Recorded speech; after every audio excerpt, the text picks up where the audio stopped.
There once was a man named Gold Roger who was king of the pirates. He had fame, power, and wealth beyond your wildest dreams. Before they hung him from the gallows, these were the final words he said. Our perspective is yours for the taking, but you'll have to join us first. We left everything we debated at the Yonkō Table. Ever since, pirates from all over the world set sail for the Grand Line, searching for the Yonkō Table, the table that will make their dreams come true. Yo, everyone. The Yonkō Table has set sail yet again, and this time we are setting sail straight for the island of Pixar, where we get to see Pixar's 25th animated film, Turning Red. This film has been the talk of the week the past couple of days. Everyone's been watching it on Disney Plus, and this movie's got a lot of accolades to its name. It's the first fully female directed Pixar movie, first fully female creative team behind the film, and the first Asian-led story. So this is a lot of exciting news for Pixar's film. And with us, as always, is fellow Yonkō, GrandMasterHoop. Grandmaster, are you turning red yourself? Not physically, but from embarrassment, I've turned red before, metaphorically speaking. So layers to why this movie is pretty darn good. It was pretty good. So yeah, I'm here for Turning Red. I'm here for my girl May and the crew and Ming and folks, and here we are. I'm ready. Yeah, good stuff here. There is a lot of good stuff. I am here for all of them as well. And also my boys, Four Town. Oh, goodness. We all stand for Town. Well, I stand for Town. You got to choose one, though. You got to, I'm Team Jesse. Wait, who's Team Jesse? He's one of the Four Towners. Oh, you're talking about the individual names. Yes. I thought you meant some boy bands. Oh, yes. Forget it. We'll get into it. But we also have Supernovas and Admirals with us here today to help us deep dive into Turning Red. But let's jump straight into it. What did you guys think about Pixar's 25th film? This is the 25th film that they've hashed out. I think the last one that came out was it Soul? Soul was the last one that came out. Mm-mm. No, it was not. It was Luca. Mm-hmm. Okay. Our boy Luca. I mean, overall thoughts. What did you guys think about Turning Red? Was it one of Pixar's greats? Was it one of the best films they had? Was it an all right film? I like the relatability of the film, because I feel like anyone going through puberty at that age has dealt with some level of embarrassment, from whether it be friends, family, going out. Like, it's, I don't know. I like that aspect about the movie. But what did you guys think? Here, I'll go ahead and listen. It's a great movie. It was really good. It's hard to sometimes get used to a different kind of Pixar style of animation. Sometimes just coming in, you're like, oh, this looks kind of silly and goofy. Also, you come in with the notion that here's another person of color as the main character being turned into what seems to be a gimmick, as far as they can't be themselves the whole film. But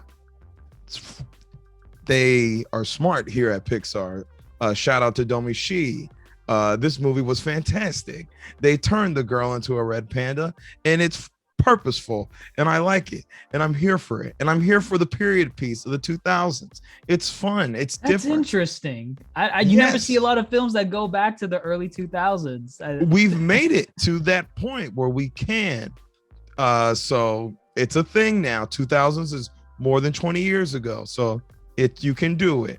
You're allowed to do it. But yes, I thoroughly enjoyed this film for many reasons, and to name a few, as I just did. But yeah, there's just a lot to like here. It's in reality not that crazy of a story, and I think that's what's really, I like metaphors. Okay, we're gonna get into it, but it works. It works. I guess I can go next. It was a pretty good movie. It was a pretty good watch. Pixar usually does a lot of good thing. And was it the best movie? I don't think so. But in terms of what they have released in the last couple movies, it was pretty on point with what they have done. So it's enjoyable. It's a fun movie to watch with the family, and that's it, really. Yeah. I will admit, I need to catch up on my my Pixar catalog. That's a shame, my man. Come on. I haven't seen Soul yet. Why are you paying for Disney Plus then? It's on the list. It's on the list. I'm gonna watch it. But I did see Luca, surprisingly, and the time frame between Luca and whatever was the last Pixar movie I saw, which I think was Onward. Okay, I mean Onward. From before Onward, from the last Pixar movie I ever saw, was a pretty big gap. I really liked Luca. I feel like it was kind of like a sleeper hit in a way, because I feel like no one was really talking about it, at least, or maybe I saw it way too late. I don't know. But yeah, I think this is probably one of Pixar's better films, at least in terms of recent years. People didn't really talk about Soul too much. I don't know if you guys heard anything about it. Like, was that anyone's? It was bad. I'll get into it later. I'm gonna bring it up later. Remind me. Yeah, it was a boring movie. It was the worst out of all the movies that I've seen. My opinion, anyway. Thank God. The worst of all time. That's I feel like that crown belongs to The Good Dinosaur or Cars 2. But honestly, yeah, I also wasn't a big fan of Soul. That's a good point. So yeah, that's a good point, HooperTV. I haven't seen Good Dinosaur, so honestly, I forgot about that. You don't have to. I have to. You have to complete the collection. It's like collecting those It's like collecting Pokemon gems or rings. Like, you have to go to every gem. You have to beat everyone, no matter if you like it or not. So with Pixar, I'm actually gonna watch that movie. I think there's 15. I think there's 15 better Land Before Time movies that you can watch instead of The Good Dinosaur. There's no way. Well, there's some good Land Before Time movies. That's the thing. I think 15 Land Before Times. There's a lot of Land Before Time movies. Yeah, and they had a good run. I know. There's that many, but 15 better than The Good Dinosaur. And there was a TV show also. So there was a Land Before Time TV show. I forgot about that. It's wild. But coming back to Turning Red, I mean, how would you guys compare it to like the recent Pixar? Yeah, coming back to Turning Red. Comparing it to who? That's the thing about the recent Pixar films. Oh, yeah. But we're talking about recent. It's unfortunate that you have to do this thing. Well, okay, no, I mean, like, because there's two arguments, right? There's the one where you compare it to their entire catalog, and then I feel like also an important one is how they've been doing it recently, because Pixar for the last I want to say like maybe 4 or 5 years ago, they were stuck in sequelitis hell. They were only making sequels to their properties, and some of them were good, but others, they were Toy Story 4 was great. I don't know what you guys are Toy Story is like the only one that counts, but yeah. It's fine. The Incredible 2, come on, y'all. Don't you dare. Okay, that I can agree on. Toy Incredible 2 was not that good. Okay. But that's what I mean. Like, recently, Pixar has been going back into original territory, right? They're trying to make new original ideas, and I feel like we see a lot of that with movies like Soul, Onward, and now also Luca and Turning Red. I don't know if there's another one that I've missed in terms of like recent Pixar, but yeah, I guess recently, like the last 4 or 5 years, how would you rate this movie compared to the films that Pixar's released in that time frame? It's number one. It's number one. Okay. Better than Luca, better than Soul, better than Onward. And then before that was Toy Story 4. It's not better than Toy Story. It is better than Toy Story 4. No, it's not. No. It is better than Toy Story 4. This blasphemy. Toy Story 4 is just an existential crisis road trip of a film. And that's all it is. It is great, but this film is better. It works better. Are you sure you were not drinking today? I have not been. I'm not Irish. You were probably asleep. You were probably asleep in Toy Story 4. I did doze off at one point in Toy Story 4. I did not doze off any point in this movie. And I'm tired of being behind the bush about it. I want to get into what makes this movie so good. It's better than all those films. Luca's better than Luca. Yeah. Luca's a close second. Luca's. They do similar things. They do similar things where, both of these stories feel smaller. They're not on the scale of WALL-E, where it's about, bringing the Earth back to life. Or even, a movie about, I don't know, existential crisis with Toy Story 4. They both feel smaller. They feel like the characters, like, there's like only one, maybe two settings that they kind of focus on. I just think Luca kind of hits me more emotionally when it comes time for that, classic Pixar gut punch. Luca got to me much harder than this movie, Turning Red, but we'll get into that, I'm sure. And I would say mine is the opposite. So I actually really like Soul, but this is not a Soul podcast, so I'm not going to get into it. But I really liked Turning Red. I think for what you just shared, but just kind of in the opposite direction. I really liked Luca too, and I think it was something that maybe folks didn't talk about as much last year because it did come out last year compared to some of the other films that, whether related to Disney or related to Pixar, that had come out. But yeah, Turning Red, I think so much of it, we shared in our own like separate group chat, a lot of just like being a weird 13-year-old girl who's also like a girl of color. A lot of what was shared and depicted in this film, I could relate to a lot of, as far as like obsession with boy bands and like having no idea what to do whenever your body is changing, and family expectations and trying to maintain friendships, and then all of those things happening at once under the cover of like particular cultural expectations and how you're supposed to navigate the world in the early 2000s. So all of that was me, of course, with a different culture, but a lot of what was depicted like more emotionally resonated with me just as a person who was a weird 13-year-old girl. So yeah, but I did really like Luca, and I agree that a lot of their more recent properties have been more original, or just let's do something a little bit different and see what happens. I think some of that has been more successful. I think Onward was all right. Maybe not their best, but I feel like Soul did something a little different. Whether I've heard kind of folks that haven't really liked it, and then I've heard folks who really liked it. I'm one of the folks in that like really liked camp. I liked Luca as well. And then of course, I really enjoyed Turning Red. So I'm team original movies in general. I'd like to see folks just try to experiment. Compared to, I think sequels have their place. I think reboots have their place, but frankly, I'm always going to support films that is something new. And so that's what I really appreciated being able to see lately with Pixar. I second that. I think I'm here for the swings, and not all of them connect for me. Some feel like big misses. Some feel like, like doubles up the middle or something. I don't know if I'm using good baseball lingo, but I'd much rather them like continue on this kind of original kind of groove they're in. I know we got Lightyear next. It's so weird. Maybe, I don't know if that's an original property or not, but I'm definitely here for this groove, and I hope they stick with it, because I much prefer this era over the Finding Dory, The Incredibles 2, Toy Story 4. Cars 3? I think nailed it with 3. They nailed it with Toy Story 3. And then they said, what if we did it again? And just one more. They did not. They did not. Surprised for the lack of love for Onward. That was my favorite of the last few movies. I actually like that movie. I'm surprised. I feel like Onward came out right before or right as the pandemic was kicking off. That's when so, the last movie I saw in theaters. It was the same week as like the pandemic hit. I think I went to the theaters and like looked around and nobody was there. I was like, something. Why is no one here? It was the pandemic.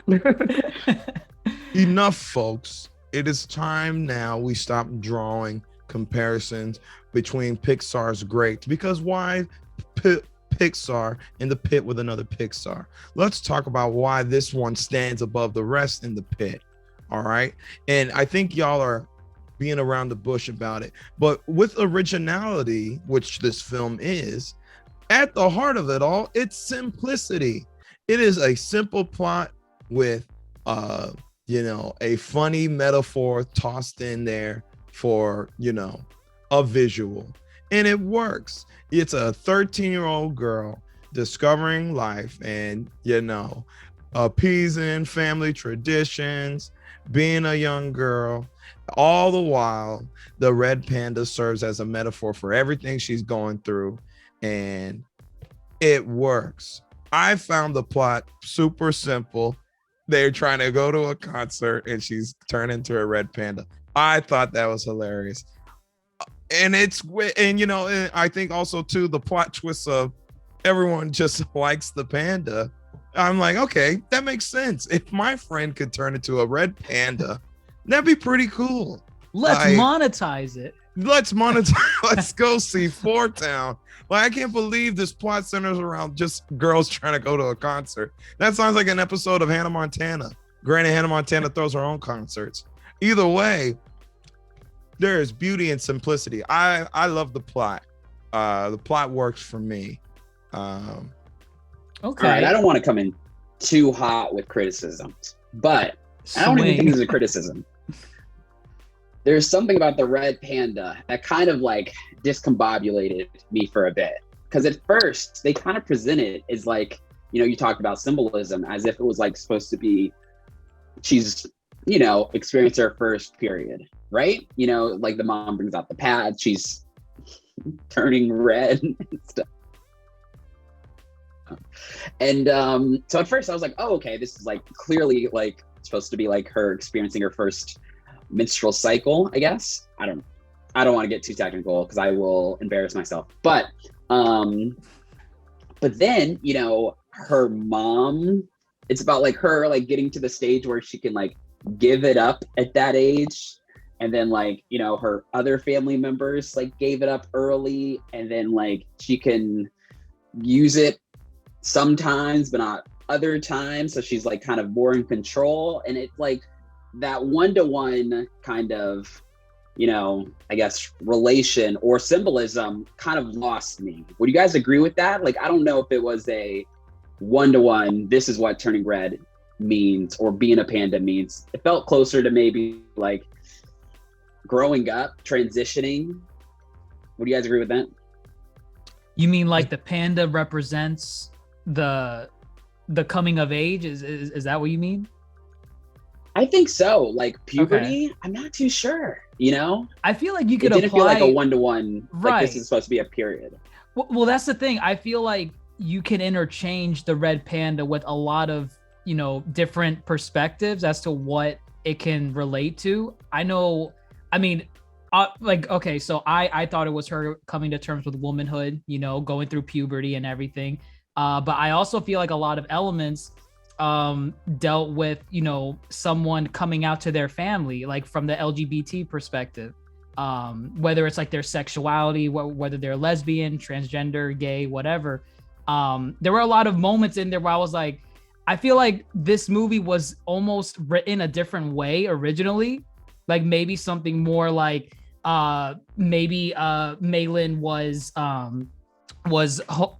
homosexual, and Disney was like, no, we don't want to do a story about that. Make it a little bit more lighthearted. Let's make her turn into a panda and she's just embarrassed over everything. I don't know. It's one of those things where I'm like, wow, I feel like the red panda is supposed to represent like, for example, someone that's in the LGBT community. When they want to come out, it's not always sunshine and rainbows from like their family members, especially their parents. Sometimes they don't approve, and sometimes when they discover that their child is gay or lesbian, then they kind of try to suppress that. They try to shut it down.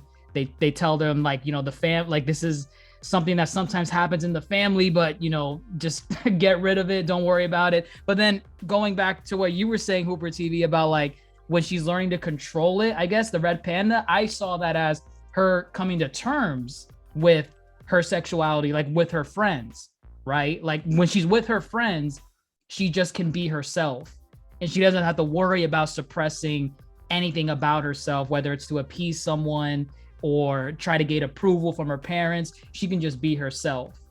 So that's one element that I could see. Like, if you don't see it from the womanhood perspective, I could see it from LGBT. I could see it from a bunch of other different lenses that I don't think it's tied to just one thing that you have to automatically assume this movie is just about that, if that makes sense. No, that makes perfect sense, especially since she's from an immigrant family. So for those of us who are from immigrant family, culture tends to be different than what's expected in Canadian or American. You tend to be more strict. So it makes sense that she's willing to sacrifice anything, I guess, that will make her unique or different, and then fall in line with everybody else, which happens a lot in any immigrant culture. You cannot deviate from the rest. You cannot have your own opinion. It's either you agree with the group as a whole or you're an outcast. So it could be viewed as multiple things like that also. Yeah. Oh, go ahead, DoctahReeka. No, I was going to say, I think that what is interesting about them basically using a metaphor is that it can be taken from a lot of different perspectives based off of then who the viewer is. Because it was menstruation for me. I was watching it and I was like, yeah. I mean, of course they have this scene in which there were like specific, like here are vitamins and here's ibuprofen, here's a hot water bottle and here are pads, which I will talk about this scene a little bit because that was very impactful for me. Typically when folks first experience their period, at least what my experience was, being a person that went through this, is like people acknowledge it as something and then it becomes a secret the rest of your life. Despite the fact that half of the population of the planet experiences this in some way, it's like, okay, we have this aisle in the grocery store and the drugstore that, you know, folks go grab their things, but it's so secret as far as like how folks hold tampons or pads. And it's something that there's like a lot of shame around, and this like secrecy and lack of conversation of just the fact that it's a normal thing that we can't control that just happens. And so I did really appreciate that. I think what I took away from kind of that suppression is like that act of like secrecy. We're like, okay, yeah, it's something that you experienced. Congrats, you've achieved like womanhood, but now it's something that we just don't talk about as often as much, unless it's amongst ourselves. And so that's how I interpreted it. I think I really appreciate the fact that there was that scene in the movie where it was just a normal, like, here's herbal tea, because this is something that's going to be helpful. And here are other particular products. And like, this is just, it's something that happens and we're not going to shame you for it. As she navigated the rest of the movie, though, it was about her having to come into her own journey and accepting that part of herself and that this is part of her journey. So I definitely took it more so in the menstruation puberty route and connect it to the use of, you know, her turning into the red panda in that way. But I'll stop so that other folks can share. No, I think that's really good, really insightful. I feel like it's like almost changing my perspective on like kind of my own interpretation of it. Because it's interesting, sort of what you were saying about the suppression. Because like I took it as like, you know, the moms got rid of the panda, they got rid of their menstrual cycle. And I'm like, I'm pretty sure that's not how it works. But to kind of like, you know, stick with like kind of your view of it, you know, it's like they're suppressing like maybe something else or what that makes them, in the sense of like, just to stick with the symbolism, they all have that talisman, you know, it is still with them, you know, what you're saying. They're just kind of like, you know, it's acknowledged when you first get it, like you were saying, and then you suppress it and you move through life without kind of acknowledging it again. And that's kind of what the moms are doing with the talisman. So yeah, I think that's really, really interesting and makes me kind of, you know, maybe wanted to revisit it and like give it another walk. I think, you know, that kind of blends in mind. So I think it works on so many levels, just however you want to interpret it. I like from the get-go, when they just blatantly said, you know, menstruation in the film, and, you know, pads and everything that she got from that, I was like, oh, this makes perfect sense. And then even the scene when she's in her room all alone and she's kind of just, you know, curled up in the fetal position. I mean, I'm not a woman, but I've seen some women go through that. I was like, oh, wow, that's pretty accurate. As far as just leave me alone, curled up. And she looked like she was going through it, but, you know, she's going through her panda transformations. But yeah, I think the suppression part is I think the overall thing in whatever life or whatever your culture calls for. Sometimes you're called to suppress certain things, and many times you know, the menstruation is probably like number one metaphor, but like just emotions too, and being this perfect child she was supposed to be laid out by her mother. You know, at times her transformation was triggered just by pure emotion.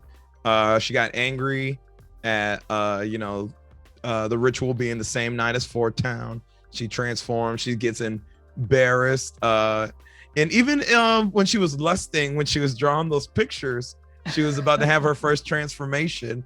And that's also why I thought it was womanhood too. I'm like, oh no, she's getting a little too excited. She's opened Pandora's box. Right. And she couldn't stop. So I think it works on many levels. And that's why it's even better of a metaphor, just the panda in general. Because then the grandma and the mother, the aunties, I also think the panda is like part of yourself that you don't want to share, because whether it's like to be kept in line, honor your family or whatnot, or for whatever reason, you got to embrace your panda. You got to embrace you're a four-townie. Like Tyler, he needs to embrace that he's a four-towner, and that's his panda. Tyler. He puts on a front that he's just this like cool kid with the Vince Carter jersey. You got to embrace your panda. May was struggling to embrace her panda, whatever form that was. The panda changed. The panda was fluid. There you go. Ooh, zing. Ooh. Okay. The panda is fluid. Just to bounce off of that. I came close to hating Tyler. And it was like, and I think I did hate him at one point in the movie. I think you're supposed to. But it was like they introduce him and you kind of think like, oh, they're going to redeem this character at some point. Right. And then he started yelling at her at the birthday party and like made her attack him. And I was just like, oh, I hate this kid. This kid could get out of here. And then, just when I thought, all right, there's no going back, there's no redeeming this kid, they slightly did it. I don't know if it was all the way, but they slightly did it, making him a four-townie.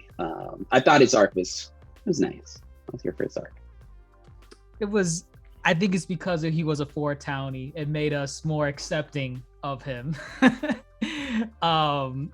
Even Four Town themselves, they got a lot of bangers in this episode. In this movie.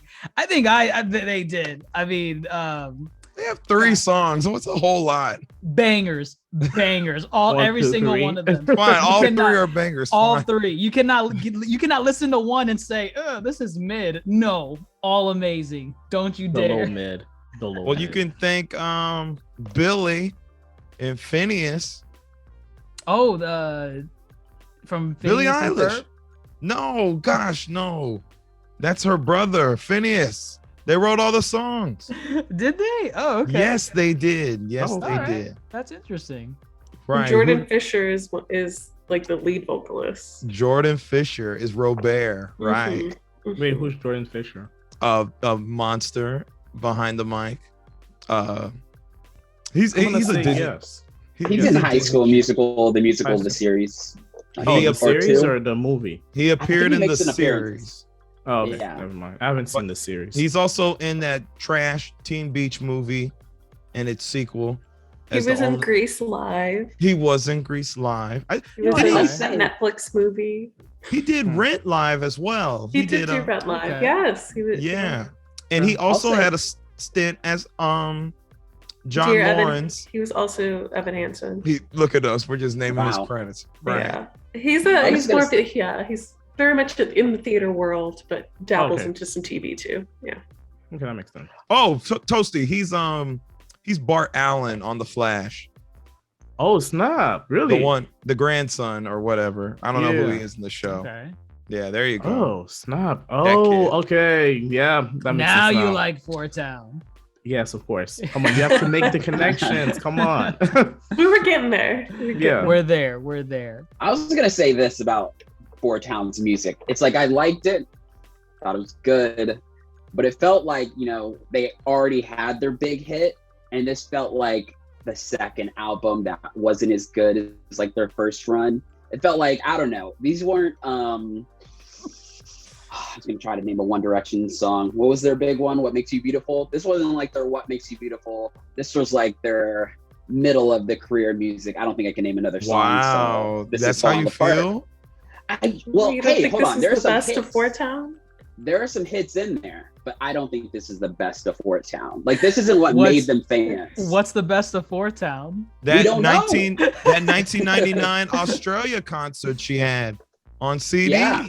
Yes, that probably had some good stuff on it. That was probably the best. What 90s boy band do you think they were most trying to emulate? Backstreet Boys. Backstreet Boys. In the trailer, they were playing their song. In the trailer. They played NSYNC in the trailer. Oh no, you're right. NSYNC. It was NSYNC. Because they said it's gonna be May. It's gonna be May. You're right. Oh yeah, that's true. NSYNC. All right, there you go. Backstreet Boys. NSYNC felt very Justin Timberlake forward. Justice for JC. Yeah. Right. Justice for JC. More than like, I felt like Backstreet Boys, while having like, was it Nick Carter as a lead? Like, they felt more group oriented, at least from what I can remember. I don't think any of them were ever actually the lead. I was just talking about this. They all got solos in the songs. NSYNC, only JC and Justin got solos. And JC should have had more. JC should have had more. Should have had more. He sang with Joe on the Mickey Mouse Club, and it was really good. I was trying to think of some European bands. I couldn't think of any. Bands. Like Westlife, or who's the one? I may be probably already thinking about Westlife. There's another one that I can't quite recall from the UK. It was super popular. What I was going to say is I'm so glad, though, that I think GrandMasterHoop had already brought this up, that like a lot of the plot revolved around, let me just get to this concert. Because being a former 13-year-old girl, but also being a current 28-year-old woman who is traveling to go to a concert for a boy band in a couple of weeks, very important, I will say, the general span of my life. You know, I've been to 4 different concerts that have been focused on boy bands in my life, about to be 5. So yes, very accurate. Just the idea of this being the center of someone's life, and connection to friends too, because I am traveling with a really good friend of mine to go to a concert in a couple of weeks. Like, it is just, I thought it was just very resonant, but also in a way that was like just nostalgic for me, of like, yeah, we would do that. I am doing that. And I did that when I was a kid, when I was a teen, and now as an adult. Concerts and the idea of boy band and connection to particularly my friends who are also women and girls. Very accurate. So I really appreciate that as just like a very important element of the movie. No, I agree. I feel like one of the appeals about its plot is its simplicity compared to how Pixar usually does their films. Because most of them are like fantastical journeys, like across like lands or space, through the ocean, like, you know, Finding Nemo, Cars, Toy Story. This one's literally just about a girl trying to go see a boy band. And and obviously, you know, the Panda part is the Pixar element, the Pixar magic. But I think this movie's probably going to stick out from the other ones because of how simple it is. It's just a down-to-earth story. So I think that's what's going to make it stand out from the Pixar movies for a lot of years. Yeah, no. It's like, and it's funny because I feel like Luca's in a similar boat where I think the story was about like winning a race. It eventually became about winning a race. But, you know, even something like Luca, actually, I think I will still group them together. It always felt like there was like a big kind of gimmick, even if the story was quote unquote smaller. You know, like, and like in Toy Story, like Buzz and Woody are like going to Pizza Planet and Sid's house. But, you know, there were toys and that was a thing. And like Cars was about cars, Monsters was about monsters. Even like the human centered stories, like we're still had like big things happening, like The Incredibles, superheroes. Ratatouille was about a rat. This one's like so kind of like centered, where it's just like, here are normal people living in an age we've all lived through, and they're just trying to get a concert. Here's this Panda element, but like even the Panda element compared to like the rest of like Pixar's catalog, still felt like a lot more subdued than, you know, some of their biggest, you know, sprinkles they've added into their stories. If this were a DreamWorks movie, she'd be on the run from evil scientists trying to capture the panda. And figure out what's going on. How can we replicate this to make a mass army of red pandas? The villain's an evil scientist, generic evil scientist with no motives. He just wants the red panda for corporate greed. Right. Pixar, I think, just does a really good job at perspective, because that's what it is. Pizza Planet doesn't seem a big deal to us because we're humans. But to a toy, where a child can get a new toy leaving Pizza Planet for 50 tickets, that's a big deal. You know, Maylin and her friends wanted to go to a Four Town concert. See, I thought about our Euphoria talks where we say, you know, what happens in their high school is peak for them, or what they believe to be peak. They believe this is peak for them. And Pixar does a really good job of just putting you in the shoes. As it should be. As it should, exactly. Right, because they said if one of us can't go, I don't think none of us should go. We all have to be woman together. Gosh, she has some really good friends. I feel like we haven't talked about her friends that much. Oh, I love her friends. I mean, what are their names again? Because I just know what they start with, the letters. There's Miriam in the green. Okay. Priya. Okay, Priya. And Abby. We all stay Priya was my favorite. Priya is my favorite. No, I want Priya. Priya's my favorite. Priya's great. Can we agree that Priya is definitely goth, but just isn't currently able to dress as such? Yeah, for sure. Okay. Even in her character. Just making sure that we're all on the same page. Didn't she like hisses somebody or something? Yeah, like she did charades, and the goth girl comes out and says mortality.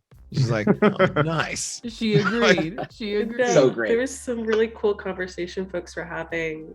I believe it was probably on Twitter, of like, at times, depending on, you know, your cultural background and kind of family unit and what is or is not acceptable, like folks have certain elements that they connect to but aren't able to express it.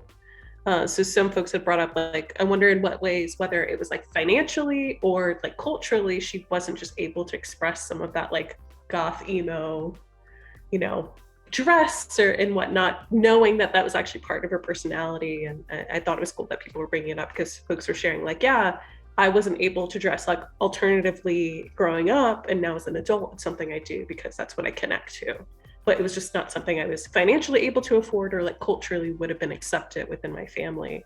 And so a lot of people were connecting to her in that way. So something I want to bring up is just some cool conversation I saw folks having about her particular character.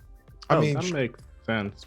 That makes perfect sense. That's what it is. She's from an Indian background, Indian, Pakistani, Bangladeshi background. So assuming that she's just like the main character, early 2000, her parents, she's a first generation immigrant. She's not going to be able to express her own opinion.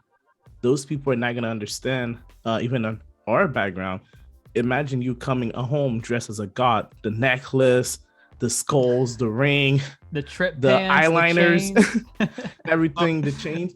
Your parents will have a heart attack. They'll say, what happened to you? The devil take over your soul. Oh my God. This is what happens when you don't put on sunscreen and do drugs. Send you back to the islands because obviously the culture here is corrupting our poor child and making them different from all of us. So it makes perfect sense. And I mean, like I mentioned before, that's why I connect so much with this movie in a way. It shows you you can be different from what your families expect you to do and still be happy and be yourself and still in a way at the end connect to them. And again, it shows with the mom. The mom wanted to be different. She pushed everything that made her different. She even had the same haircut, the same hairstyle. She dressed like her parents. There was nothing original but the mom or the 4 or 5 sisters, grand-sisters, you know, the grandmother and her sisters. They all looked the same. They were all generic. There was no uniqueness. They all followed the same plot That's line, interesting. I didn't even notice how similar they all looked to each other. Exactly. And remember, if I remember correctly, the director is also Asian American, which would make perfect sense. Canadian. Canadian. Chinese Canadian. Okay. Oh yeah, Asian, Canadian, whatever. I guess Asian. She's Asian background. Let's go with that. That's easier. Which would make sense of her growing up in the early 2000s, not being able to be different than what everyone and her family expect to be. Especially since back then there were most likely less immigrant in her area, and she only had a small group of people she could interact with. I guess that were the same with her, so they would not expect her to be different. I'm gonna say this while on the topic of just diversity in general portrayed in this film. I thought it was interesting all their responses to when they all did the presentations to their parents regarding why they couldn't go to Fort Town.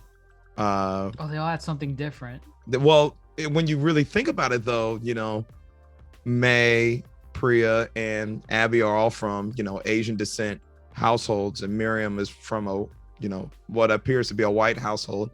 Yeah. You know, Priya can't go till she's 30, so there's that age limitation. You can't date boys till you're married. Right. Abby can't go because they're dancing like strippers. If only they knew about K-pop, but right. May can't go because of their gyrations and their hip hoppers, and they're a bad influence on her goals and whatnot. But Miriam just couldn't go. Miriam wasn't told she couldn't go. Miriam was, you better pay for it yourself. Yeah, you can go, but you have to pay for it. Right. So I find it interesting. You know, it's not like so blatantly pointing out the diversity and the different backgrounds of how they grow up. It's subtle, and it's like if you blink, you miss it. I feel like it works. No, I think it does work. Shoot, even when you look at how they dress, and like I'm looking at Toasty's background right now. I look at the three of them. They're all really reserved in how they're dressed, you know. And then Miriam's shirt, maybe I'm looking too into it, but you know, her shirt's like unbuttoned. She's got a hat on. It makes perfect sense. I remember as a kid, I'm gonna be frank with it. My white friends were able to do way more than I was ever able to do. There were things that my white friends would say, yeah, I did. I'm like, what kind of family do you have, fam? Like, there's no like, I guess, punishment or anything. They would say, yeah, I've been out to the movie. I'm coming home at 11 p.m. Like, it's a Wednesday night. My ass better be home by 8 p.m. in bed. That is it. There's no, mom, I'm going out with my friends. They'll be like, friend? What friends? Have we met their parents? Where are your friends? Yeah, exactly. Where are your friends? You know what? Now we just go to the movie with you, and we're going to sit with your friends since we're all friends now.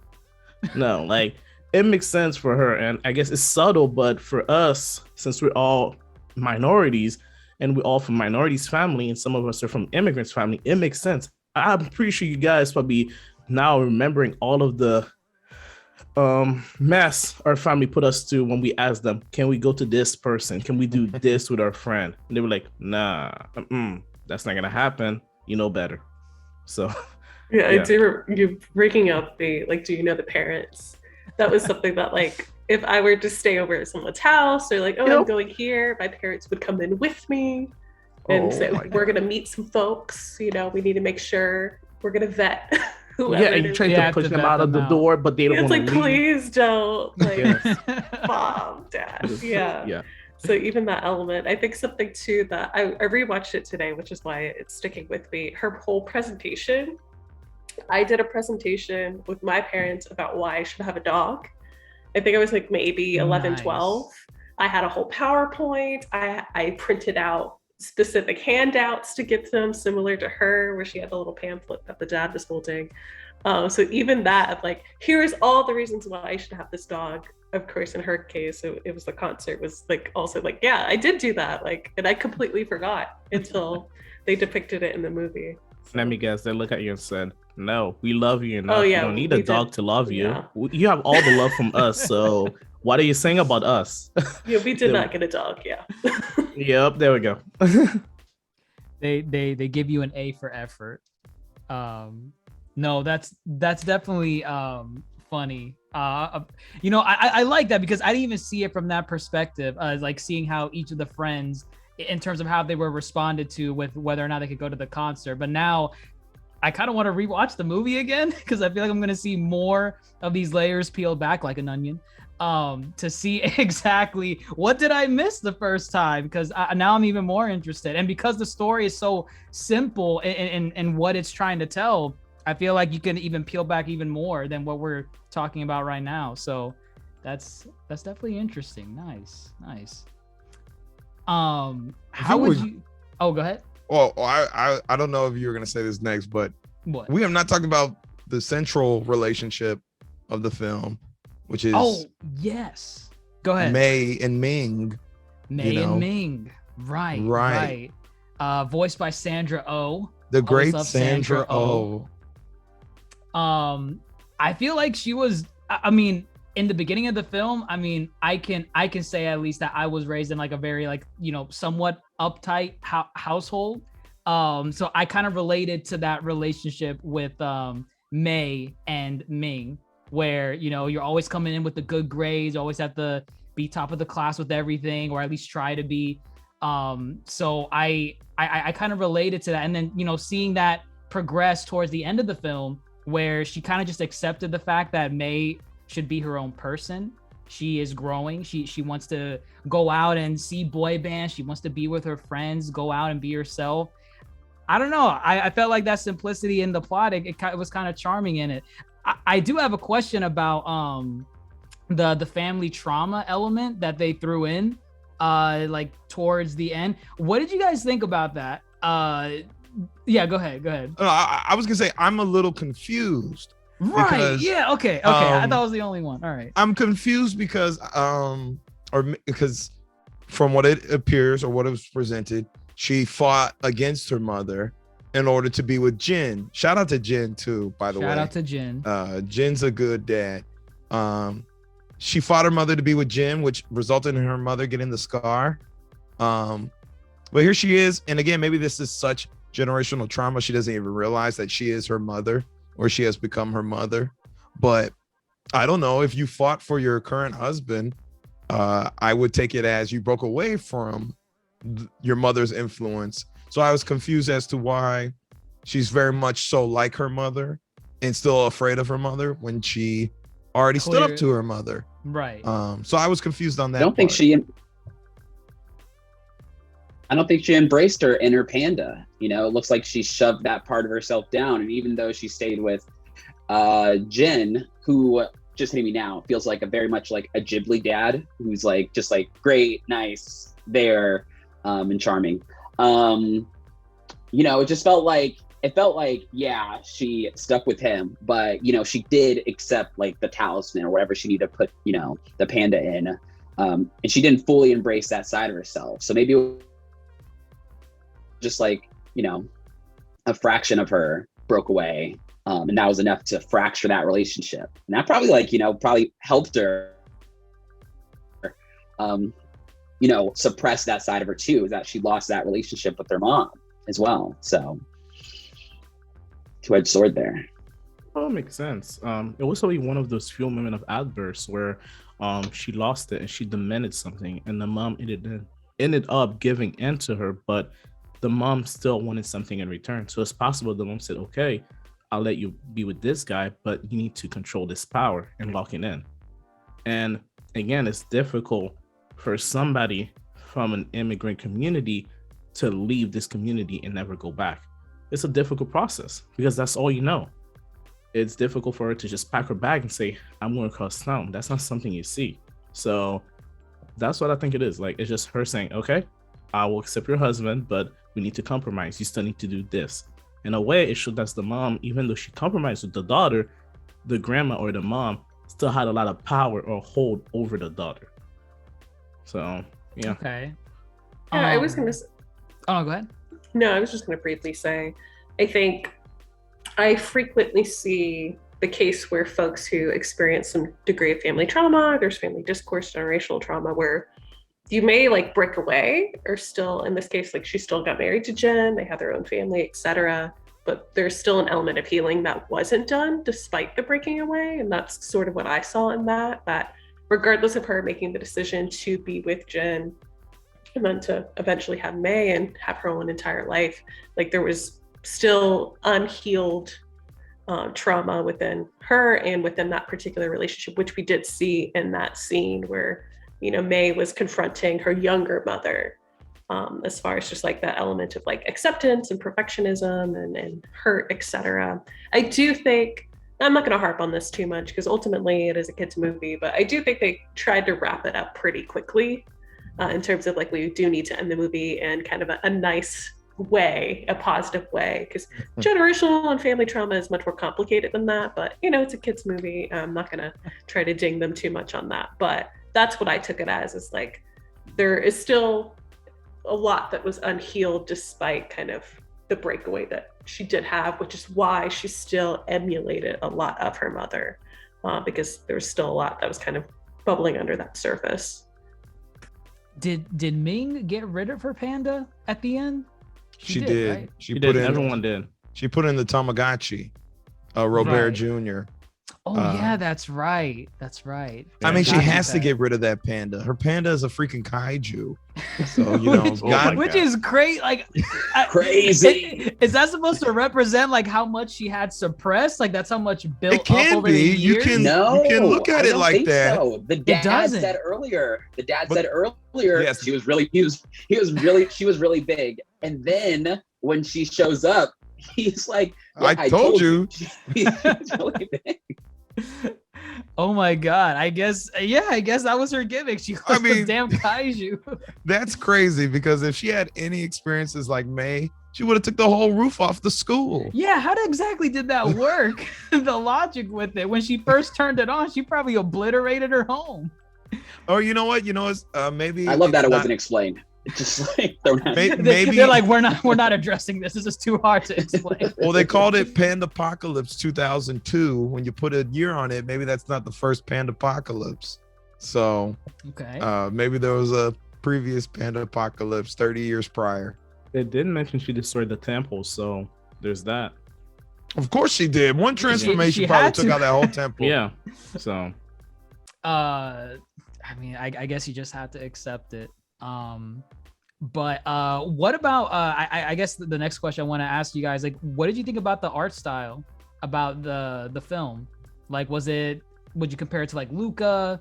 Would you compare it to some of other, because I know visually speaking from Pixar's, you know, catalog, they usually have visually striking imagery in their art style. So like the prime example I always go to is like Finding Nemo. Right, they at least even Finding Nemo for its time, and even still to this day, the scenery that they make with, like, you know, the reefs, the ocean bed, it's beautiful. It just pops out, it strikes you, and you remember it. And I feel like every Pixar movie to a certain degree has done that. But like, were you guys fans of the art style with Turning Red? I feel like it's something overall that has happened in all animation, at least in the US. They copy each other a lot, so I don't feel like. Oh, you think it's a copy? Enough. Yeah, it's not unique enough. And that's my issue. With a lot of the older movies, you could take a random background character, post a picture, and say, "Hey, do you think this character is from what movie?"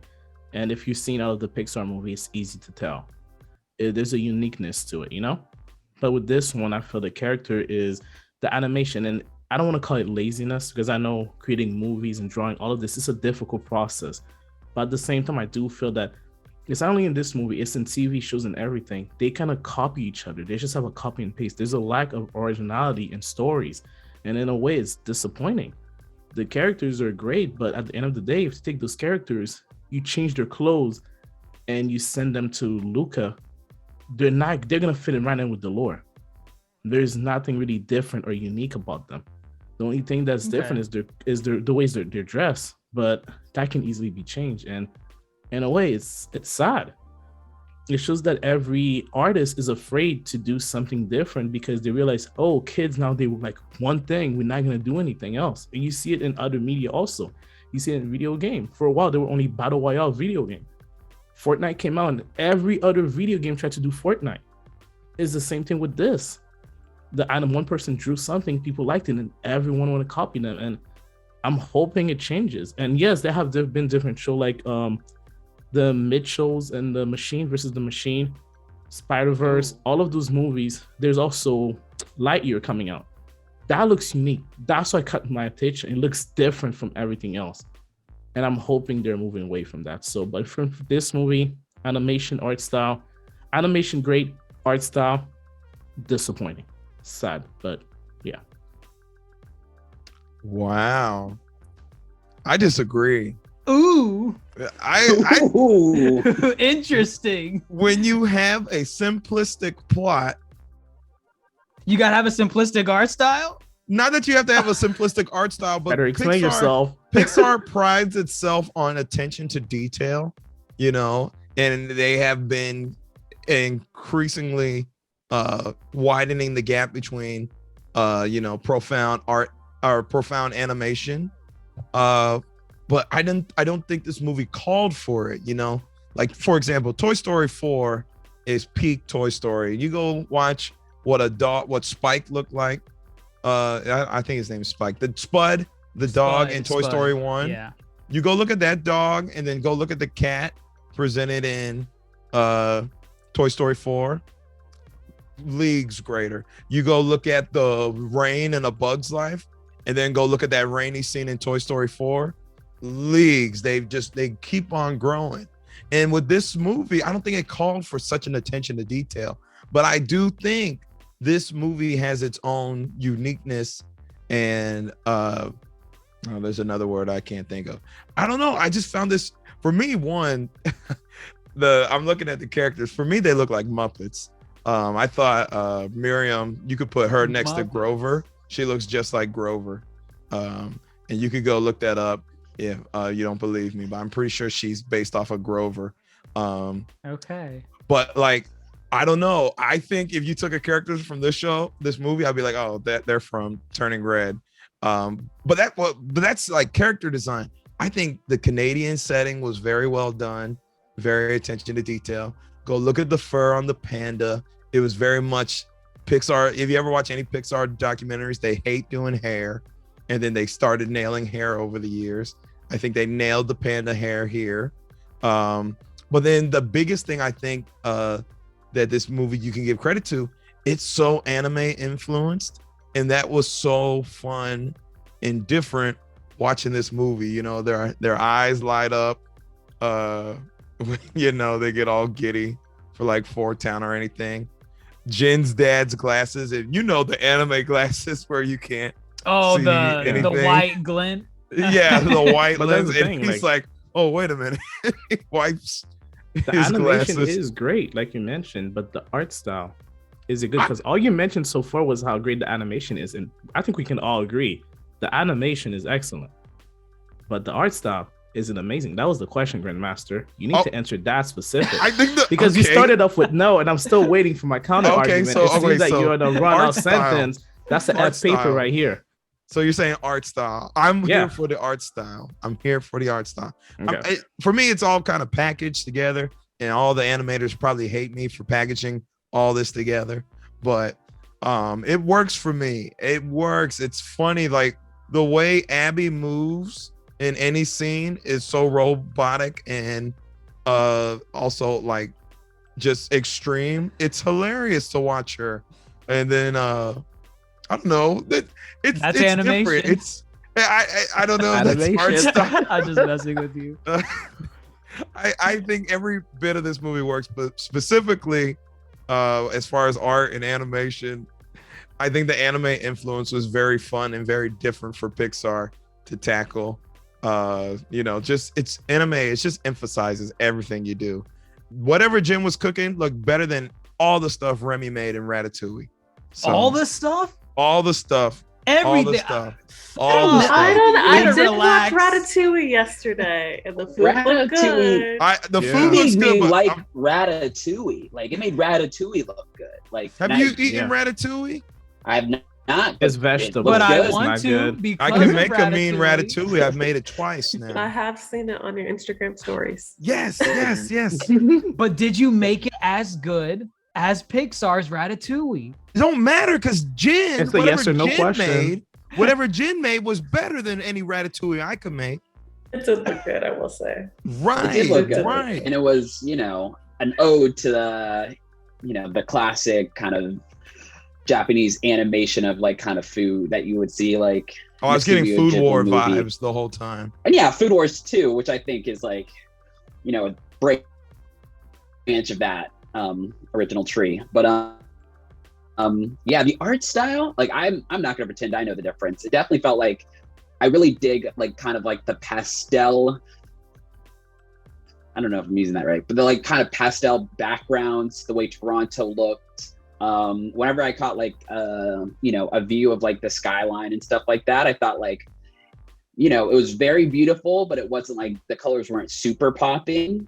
When all the characters, like the red, so popping. Like it was just like a really nice contrast between that. And then yeah, as for the animation, you know, I think it's really funny because I feel like you're heavily on like Twitter like I am. It's like there's like this kind of group that's really pro yes experimental animation, and right and it's like they'll swear by Spider-Verse because, you know, it took some swings, and I think I like Spider-Verse, but you know, because it took some swings, it's not better than Spider-Man 2 in my opinion. You know, they're really high about like Mitchell's versus the Machines when it comes to, you know, this Oscar Best Animated Feature race too. I don't know. It's like a fascinating kind of like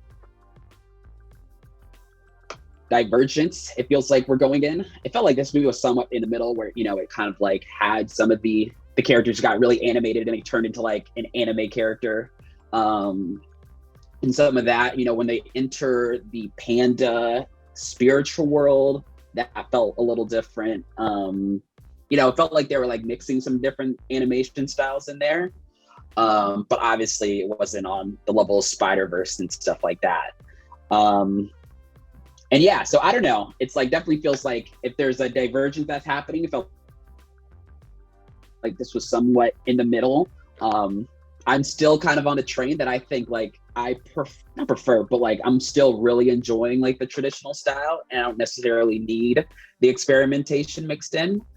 But I still think this was like, you know, I think it accomplished what it was trying to do, and I think it did a good job. Okay, fair enough. I guess the ultimate question comes down to now, how would you all rank this movie amongst the Pixar greats of yesteryear?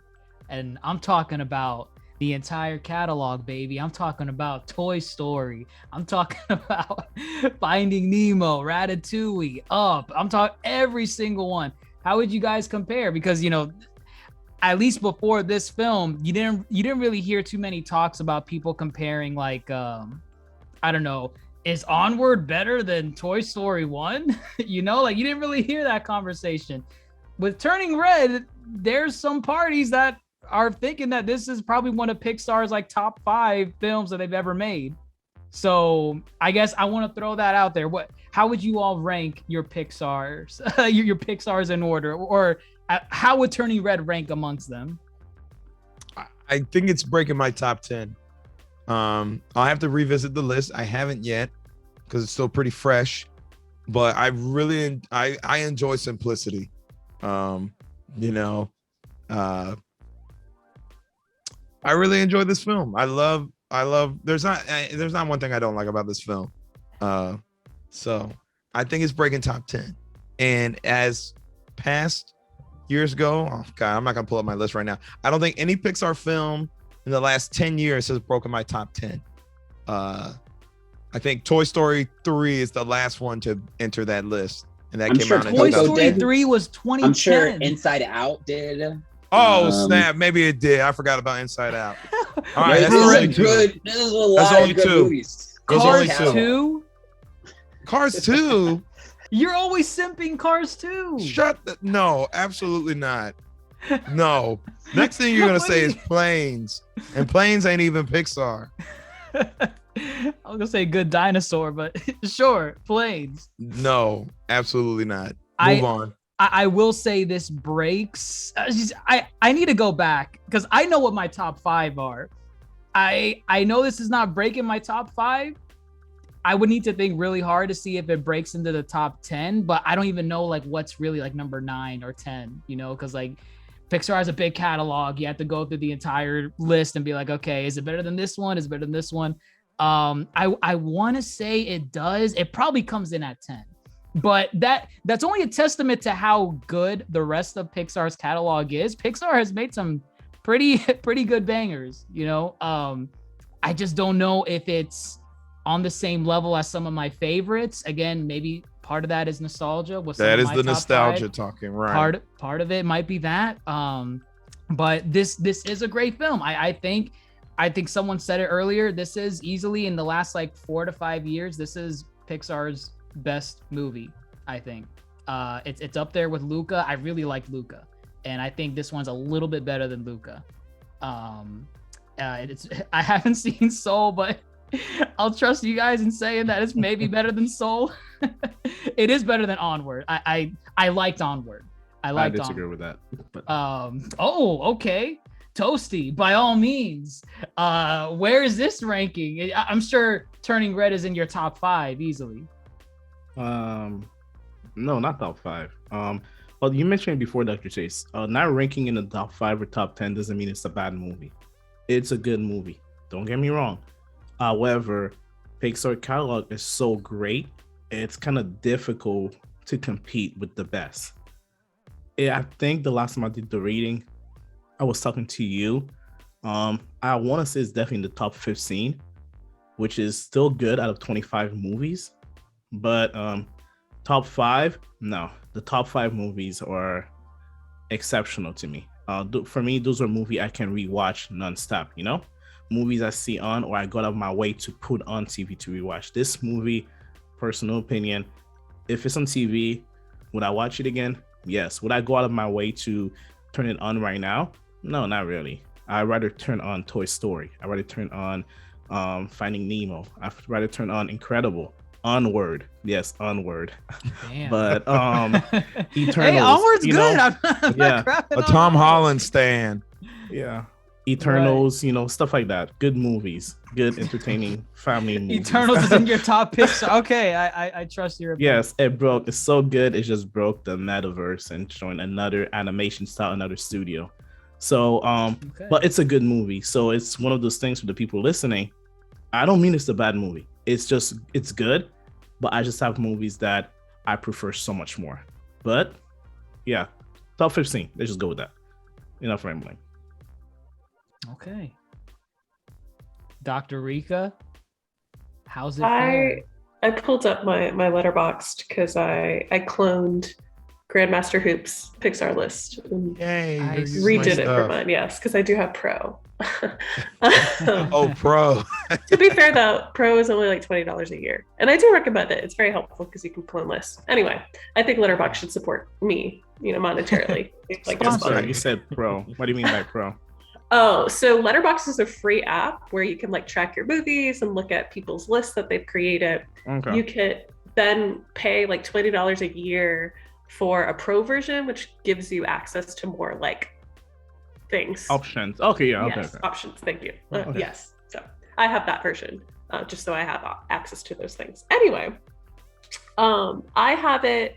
I should say that as far as my favorite Pixar films, I don't feel as connected to some of the more nostalgic popular ones as a lot of people do. So this comes in at number 6 for me. I just felt more connected to it. There are a few that are above it that are like my nostalgia picks and whatnot that I still feel very strongly about. I rewatched Ratatouille yesterday, still love it. So Ratatouille is above this one, for example. But it's at about 6 for me, so it's definitely cracking my top 10. All right. HooperTV, close us out. All right, so I keep a list in my notes app, and I look at it and update it periodically. And what's funny? That after watching it, I gave it some thought. I didn't rush to throw it on here, but it slid in at number 13, which sounds harsh, but if you really think about it, what's above it is Toy Story, WALL-E, Finding Nemo, Inside Out, The Incredibles, Coco, Monsters, Inc., Ratatouille.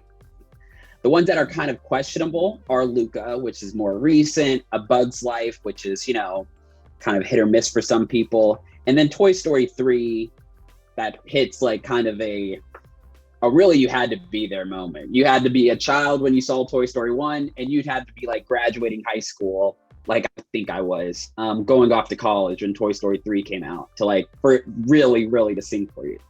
So it's like also behind all those. And Cars, which I think is like kind of underrated. But anyways, I say all that to say that it kind of slid in there without me like, you know, wanting to punish it. You know, I had it above Up. I had it above Toy Story 2, which a lot of people, you know,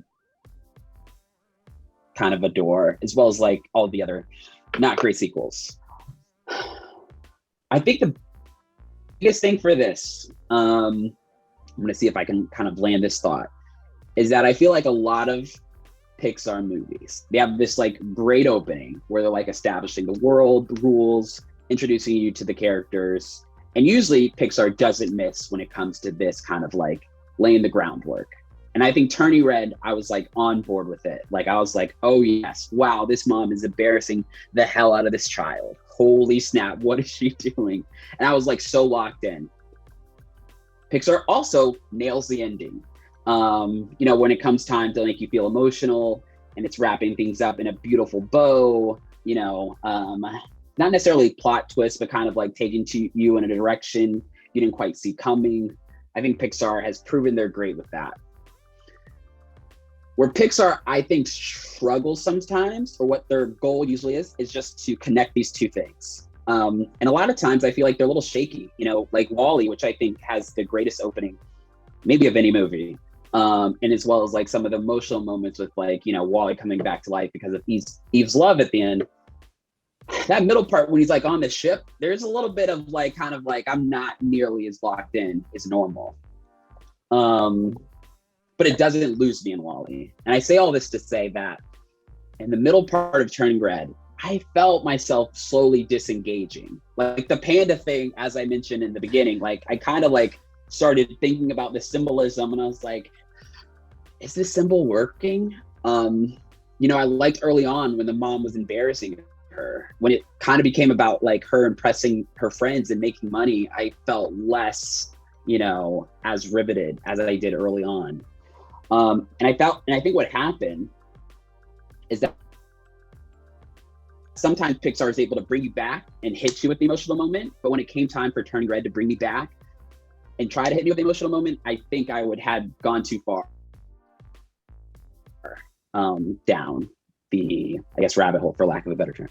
But with all that said, I think, you know, based off this conversation and kind of like hearing the different perspectives on this pod, you know, I think it is worth a rewatch. And I think like going in with it with like, you know,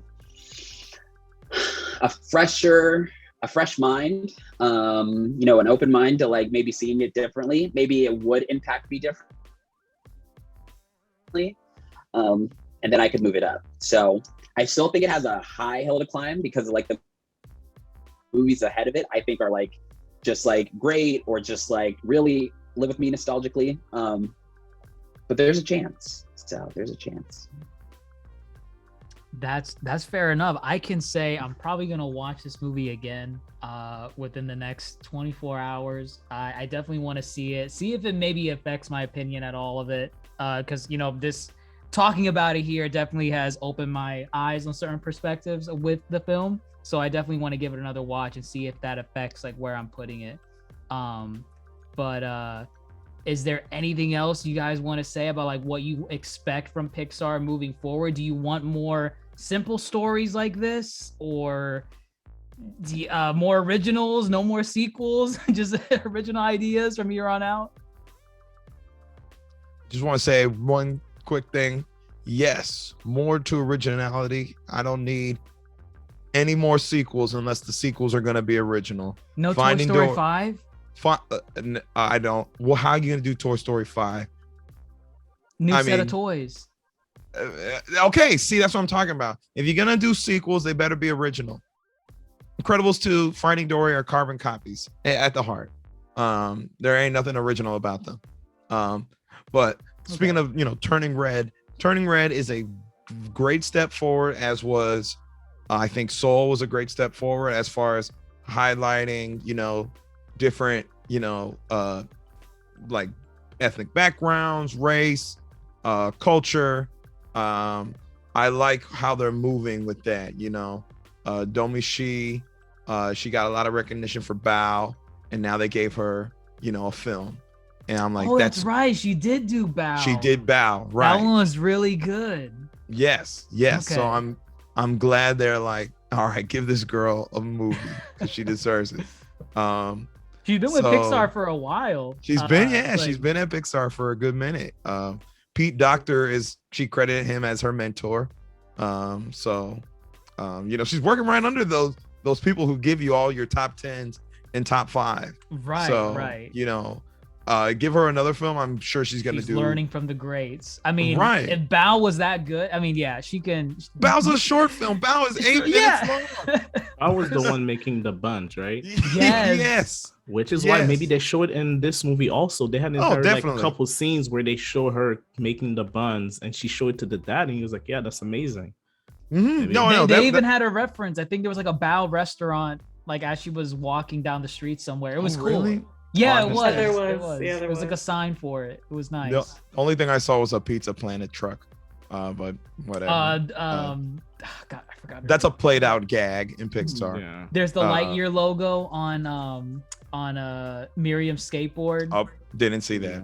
It's like blink and you miss it. Like with any Pixar movie, it's there for like 5 seconds at most, and then they're good. They're good. Gone. Oh, and the goth boy who she Googled-eyed at, his shirt said the same band who played at the Battle of the Bands in Coco.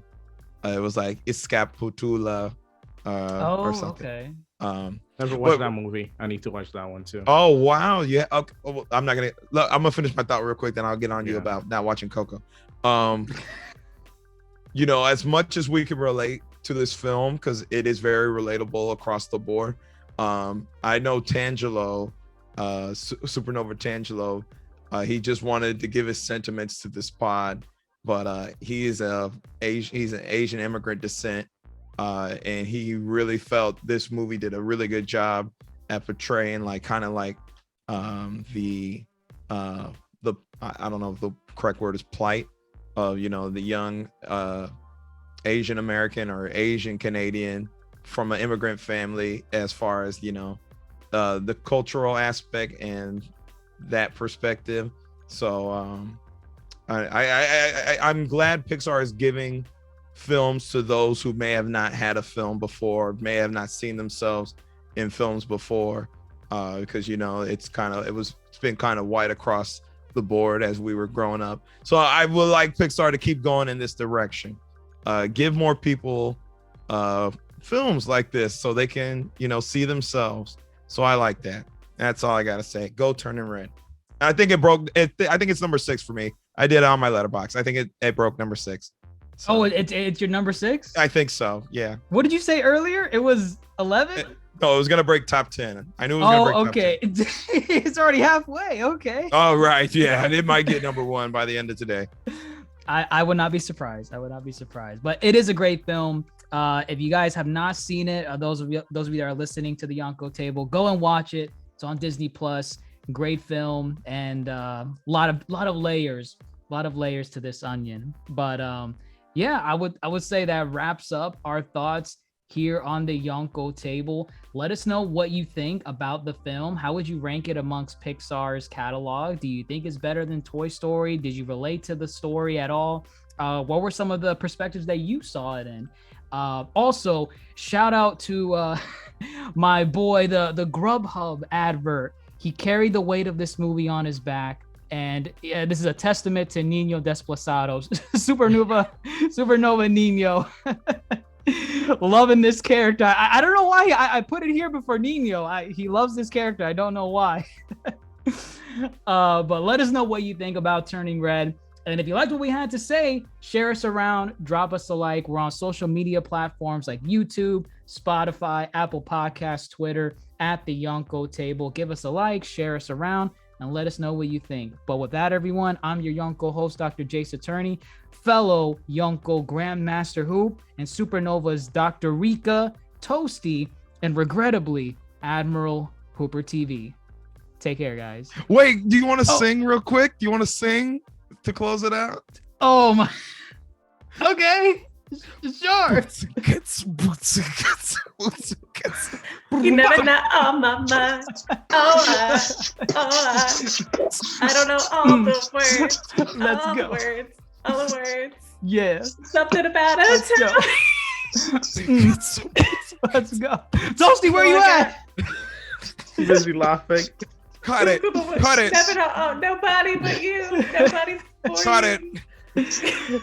Cut it. Take care, guys.